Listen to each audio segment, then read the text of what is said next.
The World Cup is home because the women were not kept at home. We are the champions.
April 2 అది last time India ఒక 50 over ODI world cup గెలిచింది.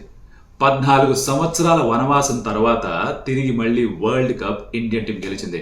హర్మన్ ప్రీత్ కౌర్, స్మృతి మాందన, షఫాలి వర్మ, దీప్తి శర్మ, క్రాంతి గౌడ్, శ్రీచరణి, ప్రతీక రావల్ వీళ్ళందరూ కలిసి ఇండియాని మరోసారి 50 over world cup champions గా మార్చారు. ఆడవాళ్ళు జన్మనిస్తారు, కానీ ఇక్కడ ఇండియన్ టీమ్ కి సంబంధించిన ఆడవాళ్ళు వీళ్ళు కోట్లాది మంది చిన్నపిల్లల కలలకి జన్మనిచ్చారు. రాబోయే తరానికి ఓ స్ఫూర్తిగా మారారు. ఇండియా ఆ వరల్డ్ కప్ ఛాంపియన్స్. సమర శంఖం పూరించారు, విజయ శంఖం పూరించారు. మీరు కూడా మీ మేడలకి గట్టిగా అరవచ్చు, పండగ చేసుకోండి. దీని గురించి పూర్తిగా మాట్లాడుకుందాం, ఎక్కువ ఆలస్యం చేయకుండా. Let's get started. Welcome to some tales. నా పేరు కౌశిక్. అండ్ ఒకవేళ గనక మీరు పొరపాటున మ్యాచ్ ఏదో కారణంగా చూడకుండా డైరెక్ట్గా పొద్దునే లేచి స్కోర్ కార్డు చూసి వీడియో ఆన్ చేసి ఉంటే కనుక నోటిఫికేషన్ వచ్చి పాజ్ కొట్టండి. నేను ఏమనుకోని వాళ్ళ హాట్స్టార్కి వెళ్ళండి, ఫస్ట్ హైలైట్స్ చూడండి, తర్వాత వెనక్కి రండి. ఆ పని చేయండి, ఓకేనా? చూసిన వాళ్ళు కంటిన్యూ చేద్దాం. ఫస్ట్ థింగ్స్ ఫస్ట్, కంగ్రాచులేషన్స్ ప్రతి ఒక్కరికి. మీకు కూడా కంగ్రాచులేషన్స్ మా bro. We're world cup champions. చాలా తక్కువ సందర్భాల్లో చెప్పడానికి అవకాశం వస్తుంది. 2005లో 2017లో Indian women's cricket team finals దాకా వెళ్ళారు, కానీ మనం వరల్డ్ ఛాంపియన్స్ గా మారలేదు. ఇన్ఫాక్ట్ 2017లో అయితే అగేన్స్ట్ ఇంగ్లాండ్ ఆడుతూ ఆస్ట్రేలియాని సెమీఫైనల్లో ఓడించి, సిమిలర్ స్క్రిప్ట్ కదా, రైట్? బట్ గెలిచే మ్యాచ్, చేతిలో ఉన్న మ్యాచ్ ఓడిపోయారు. ఆ రోజు ఎంత బాధపడ్డారో దానికి పూర్తిగా ఆపోజిట్ గా అంత ఆనందపడ్డారు. అంత ఆనందాన్ని అందరికీ ఇచ్చారు, ఆనంద భాష్పాలు. ఇన్ఫాక్ట్ హర్మన్ ప్రీత్ కౌర్ ఆఖర్లో ఆ క్యాచ్ పట్టిన తర్వాత గ్రౌండ్ చుట్టూ పరిగెత్తింది. ఆ బాల్ వదలట్లేదు, చేతికి ఏదో గమ్మతికి చేసుకుని ఆ పెట్టేసుకున్నట్టుగా వదలలేని బాల్ అంటుంది. మహా అంటే జేబులో పెట్టుకోవడం, తీసి మళ్ళీ క్యాచ్ ఆ బాల్ చూపించడం, ఇదే చేస్తూ ఉండింది. అందరూ చిన్నపిల్లలాగా మారిపోయారు. అందరి కళ నిజమైంది. దీనికోసమే కష్టపడ్డారు. లీగ్ స్టేజ్ లో 3 మ్యాచ్లు వరుసగా ఓడిపోయినప్పుడు ఎంతమంది ట్రోల్ చేశారు. ఆడవాళ్ల స్థానం వంటింట్లో, వంట చేసుకుంటే చాలు, మీకెందుకు క్రికెట్, మీకెందుకు మెన్స్ క్రికెట్తో పాటుగా ఈక్వల్ పే ఇవ్వాలి అని ఎంతో మంది ఎన్నో రీల్స్ చేసి ట్రోల్ చేశారు. ఇది వాళ్ళందరికీ సమాధానం అనుకుందామా? మనకెందుకు వాళ్ళతో అనుకుందామా? అది రెండోది బెటర్ ఏమో. వాళ్ళతో మనకెందుకు, అది పక్కన పెట్టేసి పాజిటివ్గా మాట్లాడుకుందాం మనం. చిన్నపిల్లలు ఎంతమంది అయితే మ్యాచ్ చూశారో వాళ్ళందరికీ కూడా this is thing that for every November 19th this is November 2nd. Yes, T20 world cup 2 సార్లు ఉంది మన దగ్గర, ఛాంపియన్స్ ట్రోఫీలు ఉన్నాయి, ఇవన్నీ ఉన్నాయి. బట్ ఇండియా వరల్డ్ బీటర్స్ గా మారుతున్నారు. ఐ థింక్ రాబోయే తరం ఇక నుంచి ఇది 83 వరల్డ్ కప్, 2011 వరల్డ్ కప్ అబ్బాయిలకి ఎలా అయితే స్ఫూర్తిగా మారిందో, దిస్ 2025 ఓడిఐ వరల్డ్ కప్ అమ్మాయిలందరికీ కూడా it will be an inspirational thing. వాళ్ళందరూ కూడా క్రికెట్ ఆడాలనుకుంటారు, వాళ్ళందరూ కూడా స్పోర్ట్ ఆడాలనుకుంటారు, వాళ్ళందరూ కూడా ఇండియాకి ఏదైనా వరల్డ్ కప్ లాంటిది గెలవాలనుకుంటారు. అది ట్రిగర్ అవుతుంది ఇక్కడ. ఆ చిన్న షిఫ్ట్ ఇక్కడ మొదలవుతుంది. వీళ్ళు తీసుకొచ్చిన మార్పు అలాంటిది కాదు. Huge thing for India. సరే, మ్యాచ్ లో ఏం జరిగింది అది కూడా కాస్త మాట్లాడుతుంది కౌశిక్ అంటారా. Let's get to that. But ఎక్కడ వీడియో నచ్చితే కనుక hit the like button, because that will ensure ఈ వీడియో ఎక్కువ మందికి యూట్యూబ్ ఆటోమేటిక్ గా చూపిస్తుంది. I think more people should watch this, more people should comment about this, more people should engage on this, because final గా మనం world cup గెలిచాం. Alright, world cup start అయింది, final start అయింది, and India మరోసారి toss ఓడిపోయారు. అనుకున్నాను, నేనైతే తలగొట్టుకున్నా, రే ఎన్నిసార్లు టాస్ ఓడిపోతాం, ఎన్ని టైప్లో ఎన్నిసార్లు టాస్ ఓడిపోతున్నా చాలా బాధ చేసింది నాకు. బికాస్ ఫైనల్లో వర్షం పడుతూ ఉంటుంది, 3 గంటలకు స్టార్ట్ అవ్వాల్సిన మ్యాచ్ 5 గంటలకు స్టార్ట్ అయింది, పూర్తి 50 ఓవర్స్ మ్యాచ్ అని చెప్పారు. అండ్ మనం మొదట బ్యాటింగ్ చేయాలి. నో ఐడియల్గా వర్షం పడ్డప్పుడు వుడ్ వాంట్ చేస్, బికాజ్ మళ్ళీ వర్షం వస్తే టార్గెట్ ఏంటో తెలుసు, ఎలా ఆడాలో తెలుసు, ఇవన్నీ కూడా మీ నియంత్రణలో ఉంటాయి. But again toss went against Harmanpreet Kaur. South Africa toss గెలిచారు, వాళ్ళు ఫస్ట్ బౌలింగ్ చేస్తామన్నారు, ఇండియాని బ్యాటింగ్ చేయమని ఆహ్వానించారు. ఇండియా 298 స్కోర్ చేశారు. Very good score for final. But at one point of time 330, 340 దాకా వెళ్తారేమో అనిపించింది. వై? ఇప్పుడు మాట్లాడుకుందాం ది యాక్చువల్ పర్ఫార్మెన్సెస్ గురించి. Starting with the batters. First Smriti Mandhana and Shafali Verma కలిసి మంచి ఓపెనింగ్ పార్ట్నర్షిప్ ఇచ్చారు. 104 పరుగులు. స్మృతి 40 ఎంతో కొట్టి తను అవుట్ అయిపోయింది. తన పేరు ఒక విమర్శ ఉంది దట్ నాకౌట్స్లో ఎప్పుడు రన్ స్కోర్ చేయదు అని. బట్ చాలా మంది అర్థం చేసుకునే విషయం, నాకౌట్స్ దాకా రావాలంటే కూడా ఎవరో ఒకరు రన్ స్కోర్ చేయాలి కదా. అది స్మృతి చేసింది. ఇక్కడ కూడా ఇన్ఫాక్ట్ ఫైనల్లో ఆ ఓపెనింగ్ పార్ట్నర్షిప్ 100+ పార్ట్నర్షిప్ లేకపోతే, ఆ పునాది లేకపోతే ఇంత పెద్ద టోటల్ వచ్చి ఉండేదే కాదు. యా, మనం ఏదో ఒక లోపం వెతుకుతాం. ఒక మంచి తెల్ల కాగితం తీసుకుని దానిపైన ఒక చుక్క పెడితే మీకు ఏం కనిపిస్తుంది అంటే మొత్తం తెలుపు ఉంది అనం, ఆ నల్ల చుక్క మాత్రమే కనిపిస్తుంది అంటాం. అది మానవ నైజం. సో అందరిలో కూడా మనం తప్పు వెతుకుతాం, అది జరుగుతూనే ఉంటుంది. ఇక్కడ కూడా ప్రతి ప్లేయర్లో ఏం పొరపాటు చేశారో వెతుకుతూ ఉంటాం మనం, అది మనకు అలవాటు అయిపోయింది. But try and understand the fact that Smriti Mandhana and Shafali Verma the destiny's child. ఎందుకో చెప్తా. వాళ్ళు క్రియేట్ చేసిన పార్ట్నర్షిప్ ఎంత విలువైందో ఒకసారి జాగ్రత్తగా కూర్చొని ఆలోచించండి. Let's come to Shafali Varma.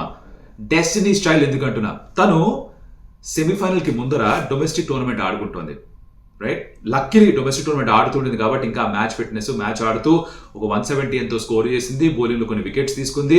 She was in contact with the game. So అది కలిసి వచ్చింది. ఎప్పుడైతే ప్రతీకార్ రావాల్కి అన్ఫార్చునేట్ గా ఇంజురీ అయిందో, తన స్థానంలో ఒక రీప్లేస్మెంట్ తీసుకోవాల్సి వస్తే షెఫాలి వర్మ వైపు వెళ్ళారు. మీరు అనొచ్చు స్క్వాడ్ లో వేరే వాళ్ళు ఉన్నారు కదా, హర్మన్ప్రీత్ ఇక్కడ హర్లిన్ డియోల్ని ఓపెన్ చేయించచ్చు కదా అని. కాదు, they went for impact player. సెమీఫైనల్లో it didn't come off because తను 10 runs కొట్టి అవుట్ అయిపోయింది. బట్ ఫైనల్లో 87 స్కోర్ చేసింది. This also happens to be the highest individual score women's world cup ఫైనల్లో. ఇంతకు ముందర పూనం రౌత్ అనుకుంటా 2017లో తను కూడా 87 పరుగులు స్కోర్ చేసింది. But Shefali was phenomenal. In fact ఒక స్ట్రైట్ హిట్, ఒక 6 అయితే కొట్టింది. Brilliant shot. ఎంత బాగా టైం చేసిందో. ఇంతకు ముందరైతే షెఫాలి వర్మ ప్రతి బాల్ కొడదామని ఒక తాపత్రయంలో, ఆరాటంలో ఉండేది. అదంతా నియంత్రించుకొని ఇప్పుడు సిచ్యువేషన్ తగ్గట్టుగా ఆడుతోంది. పెద్ద ఇన్నింగ్స్ ఆడాలని ఒక ఫోకస్ కనిపిస్తోంది. ఆ కాన్సన్ట్రేషన్ లెవెల్స్ పెరిగాయి. ఫిట్నెస్ పైన కూడా ఆబ్వియస్లీ పనిచేసినట్టుగా ఉంది. అవన్నీ కనిపించాయి. దాని తర్వాత దీప్తి శర్మ అండ్ నాక్ గురించి కూడా మాట్లాడుకోవాలి. అగైన్ వికెట్స్ పడిపోయి జమీ నుంచి పెద్దగా రన్స్ రాలేదు. 24 అయితే స్కోర్ చేసింది. హర్మన్ప్రీత్ కౌర్ నుంచి ఎక్కువ రన్స్ రాలేదు. బట్ దీప్తి శర్మ మరోసారి అనుభవం ఎందుకు ముఖ్యమో ఊరికే ప్రతిసారి అంటుంటాం కదా, ఎక్స్పీరియన్స్ ఉండాలి, ఎక్స్పీరియన్స్ ఉండాలి, ఎక్స్పీరియన్స్ ఉండాలి. ఎందుకు అలా అంటుంటాం? దట్స్ బికాస్ అనుభవం ఉన్న వాళ్ళకి తెలుసు ఎలా ఆ పని మళ్ళీ చేయాలో. గతంలో చేస్తున్నారు కాబట్టి దీప్తి ఆ పని చేసి పెట్టింది. లీగ్ ఫేజ్ లో కూడా సౌత్ ఆఫ్రికాతో ఆడుతున్నప్పుడు దీప్తి శర్మ బ్యాట్ తోటి 50, బాల్ తోటి 4 వికెట్స్ తీసుకుంది. అయినా రోజు మ్యాచ్ గెలవలేదు. కానీ ఇక్కడ దీప్తి శర్మ 50 స్కోర్ చేసింది. మళ్ళీ అది మాత్రమే కాదు, 5 wicket హాల్ కూడా. జంప్ చేస్తాం ముందరికి, బట్ 5 wickets గురించి కూడా మాట్లాడేస్తాను ఇక్కడ. Because I think speaking about the player Deepti Sharma, fantastic. She was the player of the series. మొత్తం వరల్డ్ కప్ తనే most valuable player.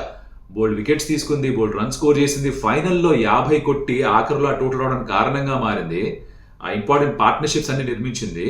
And ball తోటి when things were getting difficult, Laura Wolvaardt ని కూడా out చేసింది తనే. Of course great catch by Amanjot, will get to that. Fielding was extraordinary వాళ్ళ Indian team మొత్తంది కూడా.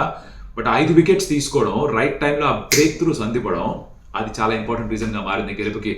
ఇట్ వాస్ ఐ థింక్ చాలా కష్టమైన కాల్ అయి ఉండాలి. ప్లేయర్ ఆఫ్ ద మ్యాచ్ ఎవరికి ఇవ్వాలి? షెఫాలి వర్మకి ఇవ్వాలా? 87 and 2 wicket haul, or 50 and 5 wicket haul దీప్తికి ఇవ్వాలా అని.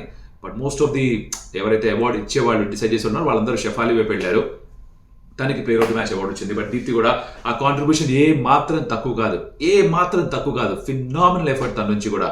నా దీని తర్వాత మనం మాట్లాడుకోవాలి రిచా ఘోష్ క్యామియో గురించి. ఎలా అయితే సెమీఫైనల్ వచ్చిన క్యామియో ఆడిందో అలాగే ఇక్కడ కూడా వచ్చిన క్యామియో ఆడింది. తన ఎంట్రీ పాయింట్ బాగా డిలే చేస్తున్నారేమో అనిపిస్తుంది. అమన్జోత్ ముందు పంపించారు. అమన్జోత్ స్థానం తను వచ్చినా కూడా రన్స్ ఎక్కువ వచ్చి ఉండేవేమో. But for some reason Indian team Richa Ghosh ని ఆఖరి 5-7 overs ఉన్నప్పుడు మాత్రమే ఎంట్రీ చేయిద్దాం అని డిసైడ్ అయ్యారు. వచ్చింది, ఒక ఇంప్రెసివ్ నాక్ ఆడింది, కొన్ని 6 స్కోర్ చేసింది, ఆ స్కోరింగ్ రేట్ ని పెంచింది. అందుకే ఇండియా టోటల్ 298 దాకా వెళ్ళింది. సెమీఫైనల్లో 2 రోజుల క్రితం 30వ తారీఖుగా సెమీఫైనల్ ఆడింది. అక్కడ ఎలా ఫీల్డింగ్ చేశారు, ఎన్ని మిస్ఫీల్డ్స్ చేశారు, ఎన్ని క్యాచ్లు డ్రాప్ చేశారు, ఎన్ని ఈజీగా రన్స్ ఇచ్చారు, ఎన్ని ఓవర్ త్రోస్ వేశారు. అలాంటిది అదే ఇండియన్ టీం 2 రోజుల్లో ఇంత ఇంప్రూవ్మెంట్. అంటే ఇక్కడ ఉన్న వాళ్ళు కాస్త ఇక్కడికి వెళ్ళిపోయారు ఆ ఫీల్డింగ్ విభాగంలో. అంత బాగా ఫీల్డింగ్ చేశారు. Everybody gave their heart and soul and blood and sweat. ఎక్కడా కూడా ఈజీగా రన్స్ వెళ్ళకూడదని బౌండరీ దగ్గర డైవ్ చేసుకుంటూ బాల్స్ ఆపి, ఇన్నర్ సర్కిల్లో డైవ్స్ చేస్తూ బాల్ ఆపి, everybody gave it their absolute best. Amanjot was phenomenal, sensational fielding చేసింది తను. బౌండరీ దగ్గర 2-3 రన్స్ సేవ్ చేసింది. అద్భుతమైన క్యాచ్ ఒకటి పట్టింది లోరాది. జగ్లింగ్ ఎఫర్ట్, మీరు అనుకోవచ్చు జగ్లింగ్ చేసింది ఈజీ క్యాచే కదా అని. తను she was running in particular angle, right? Ball ఇలా వస్తుంది, తను ఈ యాంగిల్లో పరిగెడుతోంది. సో ఆబ్వియస్లీ హ్యాండ్స్ తగలంగానే బాల్ చేతిలోంచి బౌన్స్ అయిపోయి ఆ ప్రమాదం ఉంటుంది. అదే జరిగింది. బట్ లక్కీలీ థర్డ్ అటెంప్ట్ లో ఆ క్యాచ్ పూర్తి చేసింది తను. Sensational effort. Not just Jemimah Rodrigues, అనో లాస్ట్ లో క్యాచ్ డ్రాప్ చేసింది డిక్లార్క్ది.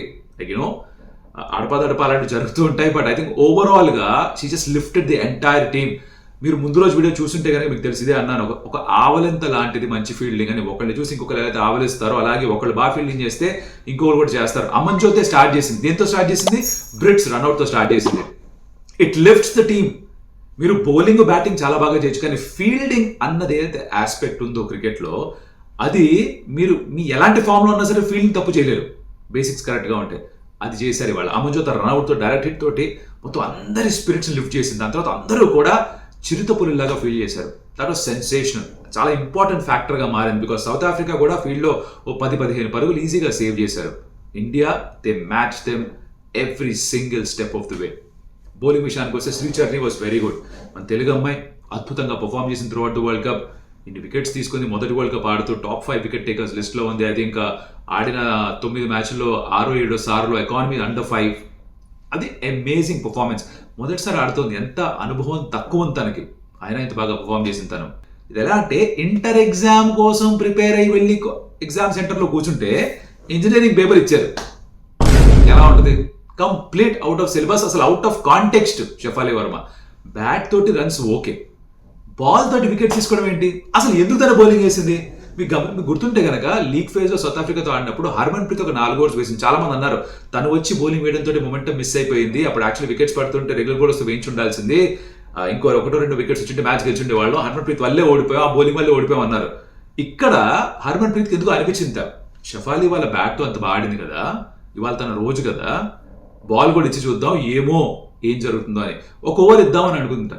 షఫాలి అడిగింది ఒక ఓవర్ ఇస్తా వేస్తావా అని. నేను రెడీ 10 ఓవర్లు వేయడానికి చెప్పింది. ఒక ఓవర్ ఇవ్వడం, అదే ఓవర్లో వికెట్ రావడం, తర్వాత ఇంకొక వికెట్ తీసుకోవడం. ఇక్కడ ఇంకొంచెం ముందుకెళ్ళి ఇండియా గురించి మాట్లాడే ముందర సౌత్ ఆఫ్రికా గురించి కూడా కాస్త మాట్లాడాలి. బికాజ్ వాళ్ళ కెప్టెన్ లోరా ఆడిన తీరుని ఎంత పొగిడినా తక్కువే. సెమీఫైనల్లో 169, ఫైనల్లో షీ స్కోర్డ్ 100. తను ఉన్నంతసేపు కూడా సౌత్ ఆఫ్రికా గెలుస్తారేమో అని ఒక భయం, కంగారు అందరికీ ఉండింది.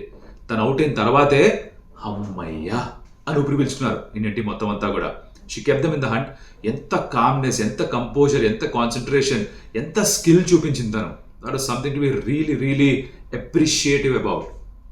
ప్రత్యర్థులైనా కూడా కొన్ని సందర్భాల్లో మెచ్చుకొని తీరాలి. ఇన్ఫాక్ట్ మొత్తం డివై పాటిల్ స్టేడియంలో లైవ్ గా చూస్తున్న వాళ్ళందరూ కూడా తను సెంచరీ చేరుకుందని నుంచొని స్టాండింగ్ ఓవేషన్ ఇచ్చారు. తనకి అంత మంచి నాక్ అది. Unfortunate you end up on the losing side. ఇలాంటి పొజిషన్లో ఇండియా కూడా చాలా సందర్భాల్లో ఉండింది. ఆ బాధ ఏంటో మనకు తెలుసు కాబట్టి ఇప్పుడు సౌత్ ఆఫ్రికా ఏ బాధ అనుభవిస్తున్నారో కూడా మనం అర్థం చేసుకోగలం. So you need to be little sensitive to that. So ఎక్కడా కూడా my suggestion is that south ఆఫ్రికాని తక్కువ చేసి మాట్లాడకుండా ఇండియా గురించి పాజిటివ్గా మాట్లాడుకోవడం better. But of course the night is about Indian team, the day is about Indian team. Celebration అంతా ఇండియన్ టీమ్ గురించే. They deserve all of it. They deserve to be in this position. They deserve to win this. And post match లో అమన్జోత్ ఒక మాట అనేది that ఇది ప్రారంభం మాత్రమే, ఇక నుంచి మేము వరల్డ్ క్రికెట్ ని డామినేట్ చేస్తామని చెప్పింది. Hopeful that happens. బికాస్ ఇందాక అన్నట్టుగా ఇండియన్ క్రికెట్ కి it's a watershed moment. Women's cricket కి ప్రత్యేకించి 83లో ఒక జనరేషన్ మొత్తం అంతా క్రికెట్ ఆడడం ప్రారంభించారు. 2011లో ఇంకొక జనరేషన్ క్రికెట్ ఆడడం ప్రారంభించారు. 2011లోనే జెమిమా రాడ్రిక్స్ చూసిందిట. సచిన్ టెండూల్కర్ వెనక్కి వచ్చినప్పుడు వాళ్ళ కాంపౌండ్ లోనే ఉండేది సచిన్ ఇల్లు కూడా. తను చూసించారు నేను కూడా నా దేశానికి వరల్డ్ కప్ గెలవాలి అని అనుకుంది. 2025లో ఆ పని చేసింది. ఇప్పుడు చాలా మంది అమ్మాయిలు చూస్తారు, చూసి ఇన్స్పైర్ అవుతారు. వాళ్ళందరూ కూడా స్పోర్ట్ తీసుకుంటారు. ముందు వీడియోలో కూడా చెప్పాను, అమ్మాయిలు స్పోర్ట్ ఆడటం మనకి చాలా ముఖ్యం. ఒక అమ్మాయి చదువుకుంటే ఎలా అయితే మొత్తం కుటుంబం చదువుకుంటుంది అంటారో, అలాగే ఒక అమ్మాయి స్పోర్ట్ ఆడితే తను ఫిట్ గా ఉంటే కుటుంబం మొత్తాన్ని కూడా ఫిట్నెస్ వైపు నడుపుతుంటారు. Which is why it's very important. Sports teachers you character. ఫెయిల్యూర్స్ తో ఎలా డీల్ చేయాలో నేర్పిస్తుంది. ఇవన్నీ కూడా అమ్మాయిలకు కూడా అంతే అవసరం. ఆడవాళ్ళంటే ఆట కూడా ఆడేవాళ్ళు, ప్రపంచాన్ని ఒక ఆట ఆడుకునేవాళ్ళు. అది నిరూపించారు. That's what happened on November 2nd. Live గా చూసిన వాళ్ళు ఎప్పటికీ మర్చిపోలేరు. మీరు కనుక మిస్ అయ్యి ఉంటే miss something really special. Hopefully highlights లో క్యాచ్ చేస్తాను ఆశిస్తున్నాను. And enjoy this as much as you can, because మళ్ళీ ఎప్పుడు వస్తుందో తెలియదు మనకి. మళ్ళీ 14 సంవత్సరాల వనవాసం జరగకూడదని కోరుకుందాం. Hopefully Indian teams do better. రాబోయే వరల్డ్ కప్స్ మళ్ళీ గెలవాలి. There was one moment I want to leave you with. Match అయిపోయింది, హర్మన్ప్రీత్ క్యాచ్ పట్టుకుంది, గెలిచేశారు India. They running around celebrating and the camera cuts to Rohit Sharma. He was happy. 2023లో అంత బాగా ఆడిన తర్వాత ఇండియన్ టీం ఫైనల్లో ఓడిపోయిన తర్వాత కంటతడి పెట్టుకున్నాడు. కానీ ఇక్కడ మరొక ఇండియన్ టీం అదే చేసింది. మళ్ళీ ఇండియాలో ఆడుతూనే చేసింది, మళ్ళీ అదే నవంబర్లో చేసింది. చాలా మందికి నవంబర్ అంటే ఒక PTSD లాగా అయిపోయింది. ట్రామా, స్ట్రెస్, ఎందుకు నవంబర్లో జరుగుతుందని అదంతా కూడా మార్చారు. So I think Rohit Sharma was very happy looking at ఏం చేశారో మన అమ్మాయిలని. I think all of us should be really happy. Celebrate చేసుకోండి, వీడియోని లైక్ చేయండి, share with your friends because I think everybody deserves to see this and talk about this. అలాగే ఇప్పటిదాకా subscribe చేసుకోవచ్చు, తెలిసి కన్సిడర్ డూయింగ్ దట్. మరొకటి మళ్ళీ కలుస్తా. అప్పటిదాకా సెలవు. అదియోస్ అమిగోస్. అమ్మాయిలు హ్యాట్స్ ఆఫ్.